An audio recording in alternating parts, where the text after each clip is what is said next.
C'est un réel plaisir pour nous de vous savoir nombreux fidèles au programme de votre télévision. C'est votre magazine de semi-fiction face au président qui prend à présent son envol sur HTV.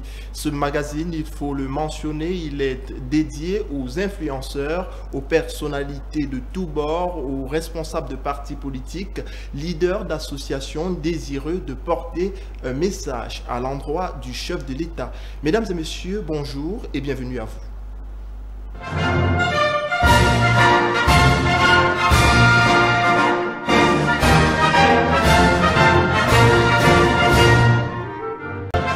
Sur le plateau de Face au Président, aujourd'hui, nous recevons un activiste bien connu dans le monde pour la cause pour laquelle il milite en faveur des énergies durables dans le monde. Son nom, Eric Ngegim. Bonjour à vous. Bonjour, merci de m'avoir invité. Merci surtout d'avoir fait le déplacement sur ce plateau. C'est moi qui vous remercie. Ce n'est d'ailleurs pas la première fois que vous êtes sur les antennes de HTV. Non, ce n'est pas la première fois et c'est toujours avec plaisir. On espère que, comme par le passé, vous avez été satisfait et aujourd'hui également, ça sera le cas. Eh bien, ce jour, face au président de la République, vous avez décidé de parler de la thématique des énergies renouvelables et du développement durable. Pourquoi le choix de cette thématique-là?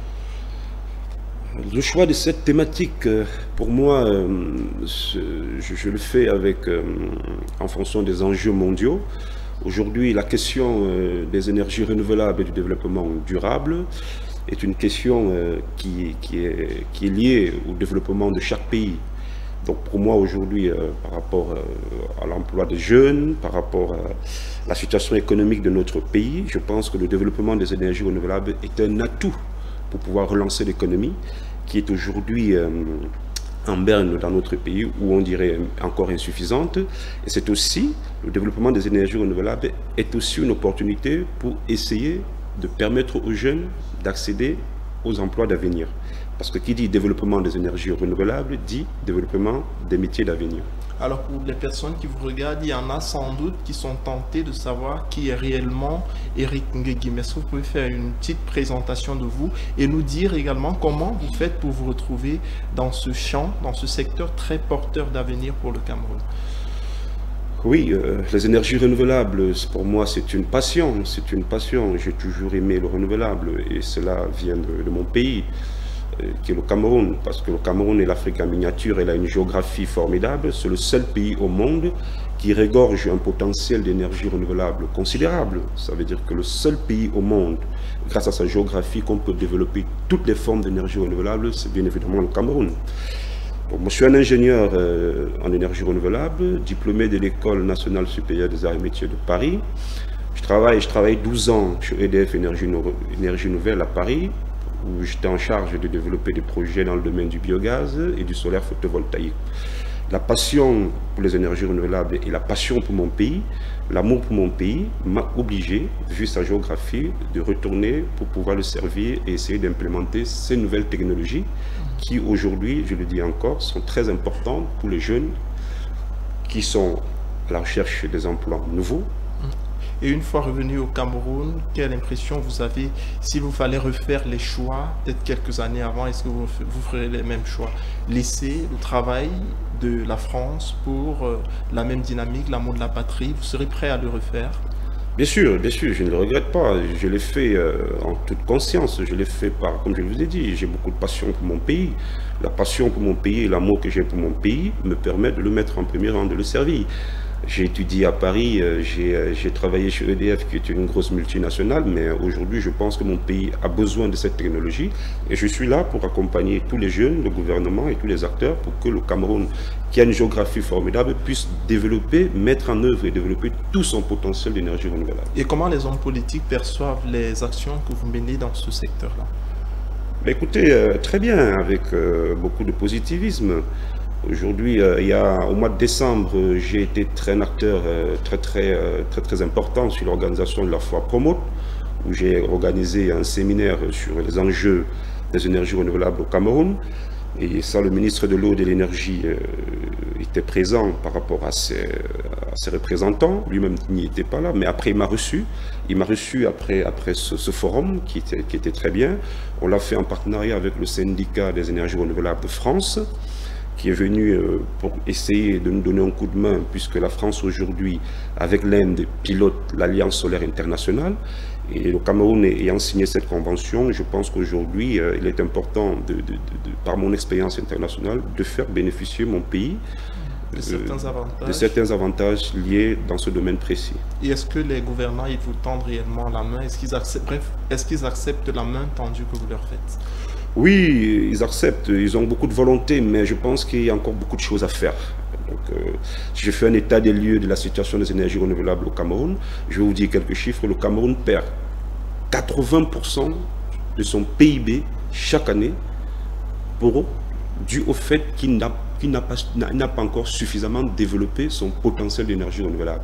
Ça veut dire que si aujourd'hui le gouvernement essaye de mettre en avant le développement des énergies renouvelables, on pourra gagner 80% de notre PIB. C'est un chiffre énorme. Lorsqu'on a un manquement dans un pays, surtout dans l'état où on se trouve actuellement, l'un des secteurs que l'État peut aujourd'hui permettre aux jeunes de développer, d'entrer dans les emplois d'avenir, aussi d'avoir une manne financière, c'est le développement des énergies renouvelables.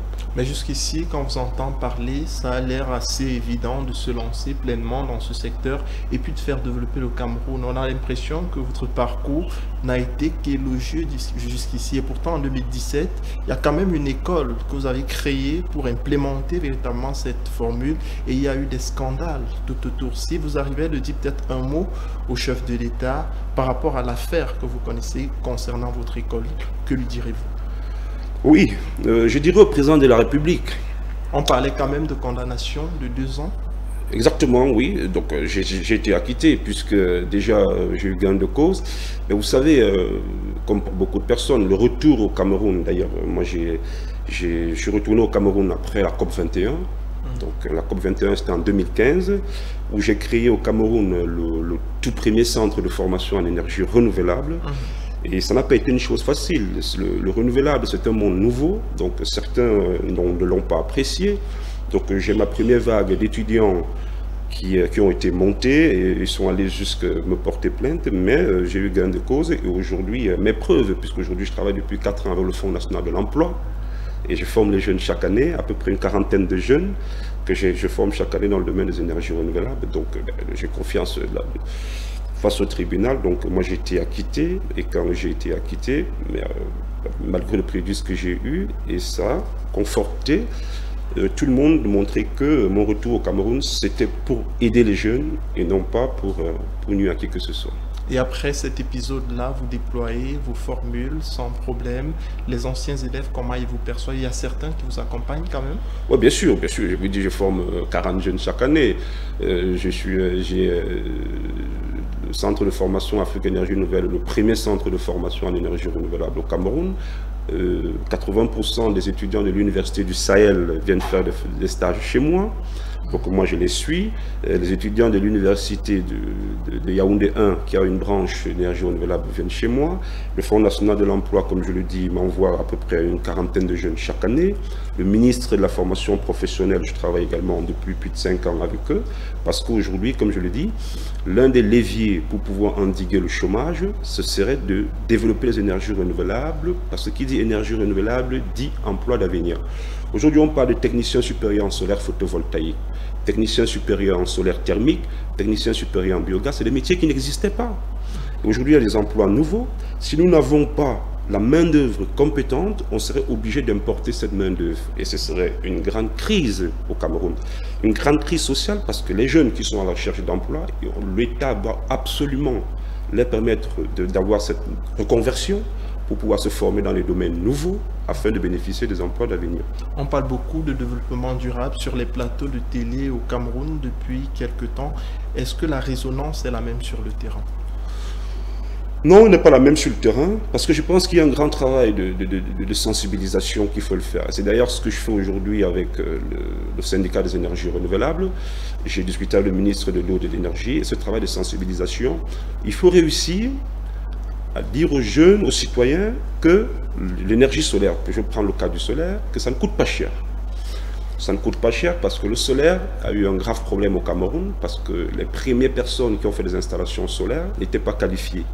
Du coup, les installations ont eu une durée de vie très courte et ils sont tombés en vétusté.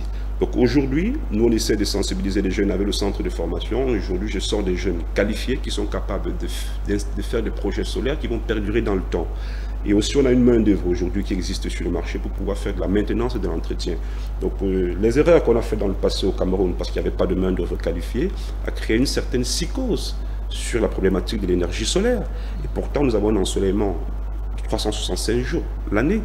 Donc ce serait une erreur que le Cameroun s'éclaire autrement que de bénéficier de l'énergie solaire. Quand on regarde le cas de l'Allemagne, par exemple, qui est un pays moins ensoleillé que le Cameroun, et qu'aujourd'hui, elle est en train de passer à l'horizon 2030 à 100% d'énergie renouvelable. Pourquoi le Cameroun, qui est l'Afrique en miniature, ne pourrait pas résorber son déficit énergétique en développant les énergies renouvelables? Pour moi, ça va de soi. Et si le président vous demandait, par exemple, de lui donner quelques astuces pour développer lui également le secteur au Cameroun, qu'est-ce que vous allez lui dire en face de la caméra? Oui, bien sûr. Cette caméra-ci, juste à ma gauche. C'est ça. Donc, moi, je dirais au président de la République, de manière claire, que aujourd'hui, dans le secteur, le Cameroun, notre pays, a un fort potentiel. Et ce potentiel, il n'est pas mis en valeur. Pour le mettre en valeur, il y a deux choses à faire. La première chose, c'est de faire évoluer l'écologie politique. Il faut la loi. La loi sur le tarif de rachat d'électricité au Cameroun, elle n'est pas claire. Aujourd'hui, c'est une loi qui est basée sur le gré à gré, et le gré à gré n'intéresse pas les investisseurs. Le président de la République doit pousser pour qu'on passe à ce qu'on appelle le tarif de rachat obligatoire. C'est-à-dire, c'est un tarif qui est légiféré par les députés et qui est garanti sur 25 ou 30 ans et qui permet aux investisseurs de pouvoir engager les financements pour des projets à long terme. Une centrale solaire de 10 MW, par exemple, elle coûte à peu près 10 millions de francs CFA. Je parle très rapidement, de manière très rapide. Et pour investir des montants comme ça, les investisseurs ont besoin que le tarif de rachat puisse être garanti. Et ce tarif de rachat obligatoire, c'est ce qui se passe dans des pays voisins comme par exemple le Sénégal, ce qui se passe au Burkina Faso, qui développe aujourd'hui son potentiel solaire. Et si le cadre législatif, si la loi n'est pas claire sur le rachat d'électricité à partir des énergies renouvelables, on ne pourra pas valoriser notre potentiel. La deuxième chose que je vais dire au président de la République, c'est d'essayer de donner un coup de pouce au secteur. C'est d'essayer d'encourager les structures, donc les universités qui s'engagent sur les énergies renouvelables, le secteur privé qui s'engage dans les énergies renouvelables, parce que pour que les projets perdurent, la clé, c'est la maintenance. S'il n'y a pas de maintenance, s'il n'y a pas de main-d'œuvre pour maintenir les projets, ils ne pourront pas exister, ils ne pourront pas résister. Il y a quand même un ministère de l'eau et de l'énergie au Cameroun. Que fait ce ministère-là? Si on vous demandait d'évaluer en quelques mots ses actions, que diriez-vous? Le ministère de l'eau et de l'énergie fait ce qu'elle peut faire, mais c'est encore insuffisant. Je pense qu'aujourd'hui, il faut clairement la direction des énergies renouvelables. Il faut l'agence de régulation des énergies renouvelables. Aujourd'hui, l'ARCEL tout seul, l'agence de régulation de l'électricité, elle était suffisante. Les énergies renouvelables, c'est un potentiel considérable. Donc aujourd'hui, il faut une agence dédiée aux énergies renouvelables. Au président de la République, il faut la création de l'agence de régulation des énergies renouvelables. Aujourd'hui, le secteur de l'énergie au Cameroun a été séparé. Aujourd'hui, on a la production qui est assurée par EDC, on a la distribution, on a la Sonatrel, qui est la société du transport, et on a également la distribution qui revient à Eneo. Donc c'est très bien, ça c'est un pas gigantesque, parce qu'il fallait séparer ces trois maillons pour que les investisseurs puissent voir clair. Maintenant, le combat aujourd'hui, c'est d'aller plus loin. Et je vais dire au président de la République, le Cameroun a ratifié, a signé l'accord pour adhérer à l'Alliance solaire internationale. Cela n'a pas encore été ratifié. Nous devons le ratifier. Pourquoi on ne le ratifie pas? Ça ne coûte rien. Aujourd'hui, le Cameroun perd beaucoup de moyens financiers qui devaient venir de l'Alliance solaire internationale pour pouvoir développer des projets au Cameroun. Moi, l'Alliance solaire internationale est pilotée par la France et l'Inde, et c'est le syndicat des énergies renouvelables de France qui est en charge. J'ai fait venir le secrétaire général au Cameroun lors du salon à Promote, nous avons discuté, on a été reçu par le ministre, et aujourd'hui ce qu'on déploie, c'est que le Cameroun n'a pas ratifié son adhésion à l'Alliance solaire internationale. Mais on voit quand même sur le terrain des actions de quelques responsables de communes, notamment les maires, qui déploient des formules durables sur leur sol. Quelle est la part que le syndicat dont vous avez la charge apporte pour un meilleur déploiement de ces formules? Oui, le syndicat des énergies renouvelables dont je préside la destinée fait beaucoup de choses sur le terrain. Nous travaillons avec les maires. Donc j'ai créé ensemble avec les maires et la fondation Friedrich Ebert une plateforme qu'on a appelée C4PR, dont c'est un cadre de concertation pour la promotion et le développement des énergies renouvelables au Cameroun, dont je suis le coordinateur. Cette plateforme qui a été initiée par la fondation Friedrich Ebert vise quoi? Ça vise d'essayer de faire des propositions concrètes à l'État pour améliorer le secteur. Et l'une des clés de cette plateforme, comme je vous ai dit, c'est le tarif de rachat obligatoire. Il faut ce tarif. S'il n'y a pas ce tarif qui garantit le long terme sur le rachat de l'électricité produite à partir des énergies renouvelables, il n'y aura pas d'investisseurs. On ne pourra pas valoriser notre potentiel. Donc je fais des propositions claires au gouvernement. J'aide aussi les maires à travers le syndicat pour la rédaction de ce qu'on appelle les plans de développement communaux. C'est-à-dire ce sont des plans que les maires, en fonction de la ressource renouvelable dans leur mairie, puisque la ressource renouvelable elle est variée. Le nord du Cameroun est ensoleillé, donc on peut développer avec les maires du nord l'énergie solaire. La région du nord également, c'est une région venteuse, il y a beaucoup de vent. Donc on peut développer aussi l'éolien. On descend au sud, on a plutôt la biomasse. À l'est, la biomasse également. Il y a beaucoup de biomasse à l'est. L'est aujourd'hui qui n'est pas éclairé. Pourquoi l'est doit pouvoir s'éclairer avec l'électricité qui vient du barrage de Son-Loulou, alors qu'on connaît les pertes qui sont liées au transport, alors que l'est est un potentiel considérable? Pourquoi l'est n'est pas autonome avec sa biomasse? Pourquoi ne pas développer des centrales biomasse pour éclairer l'est du Cameroun? Pourquoi? On peut le faire. On a la technologie. Donc avec le syndicat des énergies renouvelables, les maires de l'Est, moi je les oriente vers l'autonomisation de leur électricité avec des solutions de biomasse. Je prends le cas de Kribi par exemple, le maire de Kribi, ils ont un potentiel considérable, ils ont la mer, donc on peut développer l'éolien offshore à Kribi. Ça ne coûte pas plus cher que les centrales thermiques qu'on a par exemple. À l'Est, on a des centrales thermiques où l'État paye pour le carburant, pour mettre dans les centrales thermiques afin de brûler pour produire l'électricité. Est-ce que le dispositif est véritablement mis en place pour accueillir des formules comme celles que vous proposez? Est-ce qu'on ne court pas des risques peut-être d'action inverse? On implémente une formule comme celle que vous dites et par la suite, il y a peut-être des conséquences qu'on ne parvient pas à gérer. Est-ce que les équipes qui sont en place, peut-être en dehors de vous, est-ce qu'il y a suffisamment de la matière pour implémenter des solutions comme celle-là et puis les faire tenir sur le long terme? Monsieur Kelfar, n'ayons pas peur. Les solutions, elles sont là. Vous pensez que ce qu'on fait ailleurs, on ne peut pas faire chez nous?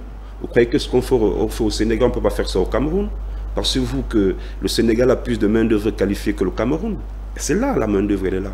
Aujourd'hui, je vais vous dire, le centre de formation Afrique Énergie Nouvelle, dont je suis le directeur, je sors à peu près 50 jeunes chaque année qui maîtrisent la technologie solaire. Je prends l'université du Sahel, donc moi j'ai vu des programmes, ils ne sont pas médiocres.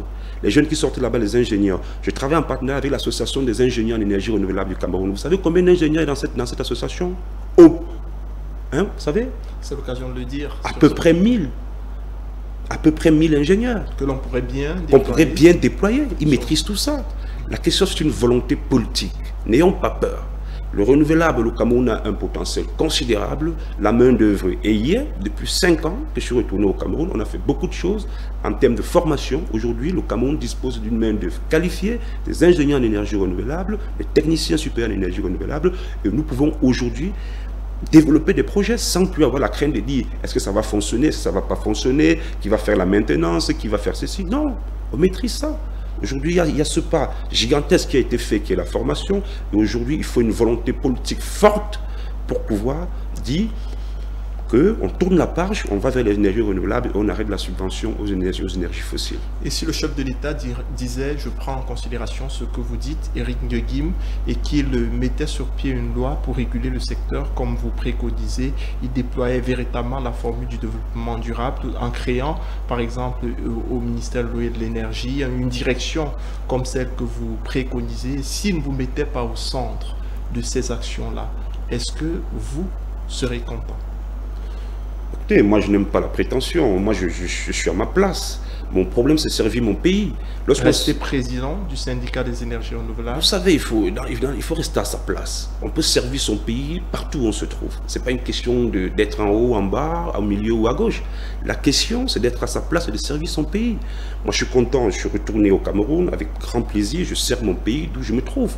Et aujourd'hui, je parle au président de la République. Je n'ai pas besoin d'être X, Y pour parler au président de la République. Quand on est citoyen, on a le droit de servir son pays, peu importe où on se trouve.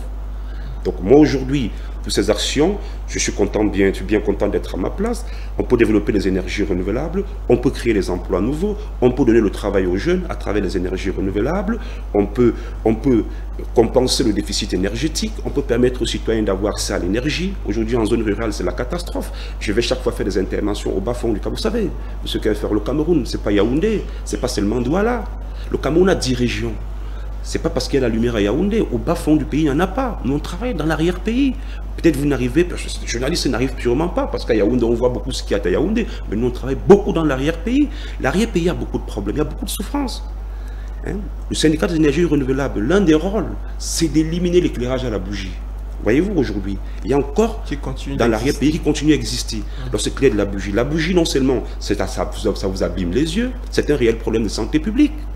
Donc aujourd'hui, développer les énergies renouvelables avec tous les kits que nous on distribue dans l'arrière-pays, c'est aussi une manière de préserver la santé. Parce que la bougie ou la lampe tempête, ce sont des choses qui polluent, qui exposent le citoyen. Et nous, on travaille beaucoup dans l'arrière-pays. Donc tout ça, ce sont des actions que nous on essaie de mettre en œuvre parce qu'il faut absolument compenser le déficit énergétique et surtout donner des emplois nouveaux aux jeunes. Si on vous demandait de vous résumer en quelques mots, peut-être 60 secondes, que direz-vous au président de la République qui actuellement a, supposons, un bic et un bloc-notes, il prend comme des cours chez vous, Éric Nguéguine, qu'est-ce que vous lui direz pour développer ce secteur? Monsieur le président de la République, ce que je vais vous dire dans le secteur des énergies renouvelables, c'est de dire que notre pays a un potentiel considérable. N'ayons pas peur. Aujourd'hui au Cameroun, la question de la main-d'œuvre, elle existe. Aujourd'hui, les projets ils peuvent se construire par des Camerounais. Il y a des ingénieurs en énergie renouvelable comme moi. Il y a des techniciens d'énergie renouvelable pour maintenir les projets. Il faut que le grand sursaut politique se passe, que la loi sur les énergies renouvelables puisse, avec la loi sur le tarif de rachat des énergies renouvelables, puisse être en vigueur et que les traités internationaux que notre pays a signés sur les énergies renouvelables qui soient ratifiés pour que le Cameroun puisse être respecté. Monsieur le président de la République, vous avez été à la COP 21. Moi, j'ai été, je vous ai vu, j'ai vu votre engagement. Vous avez été les premiers à ratifier l'accord de la COP 21. Allons dire le même pas pour l'Alliance solaire internationale et surtout sur le terrain, encourageons tous les leviers qui permettent le développement des énergies renouvelables. Donc, aucune émergence, en quelques mots, ne peut être possible au Cameroun à l'horizon 2035 sans une implémentation véritable d'une politique de développement durable. C'est ce qu'on peut retenir de cet échange? Oui, oui. Il n'y a pas d'émergence possible s'il n'y a pas, le Cameroun ne s'inscrit pas de manière radicale sur le développement durable et la promotion des énergies renouvelables. Il ne peut pas avoir d'émergence. Aujourd'hui, seule l'hydroélectricité ne peut pas éclairer les Camerounais. Parce que l'hydroélectricité coûte cher, les lignes de haute tension coûtent très cher, très cher, et les pertes liées à l'hydroélectricité doivent absolument être compensées par la promotion des énergies renouvelables. La solution pour sortir de l'insuffisance énergétique, c'est ce qu'on appelle la politique du mixte énergétique, c'est-à-dire qu'on doit faire développer les énergies fossiles et les énergies renouvelables, les deux ensemble qui peuvent permettre aux Camerounais d'avoir accès à l'énergie. Éric Nguéguine, merci d'avoir accepté cette invitation. Pendant une vingtaine de minutes, vous vous êtes comporté comme si vous aviez le chef de l'État en face de vous. Comment avez-vous trouvé le jeu? Très intéressant. Je vous remercie. Merci aussi à vous d'être venu. On espère que vous, téléspectateurs qui suivez ce programme, vous allez également le solliciter. Il n'est pas que pour les influenceurs, il est pour tout Camerounais désireux de dire un mot à l'endroit de la personne qui nous gouverne. Merci d'avoir regardé Face au Président. À très bientôt pour une nouvelle livraison.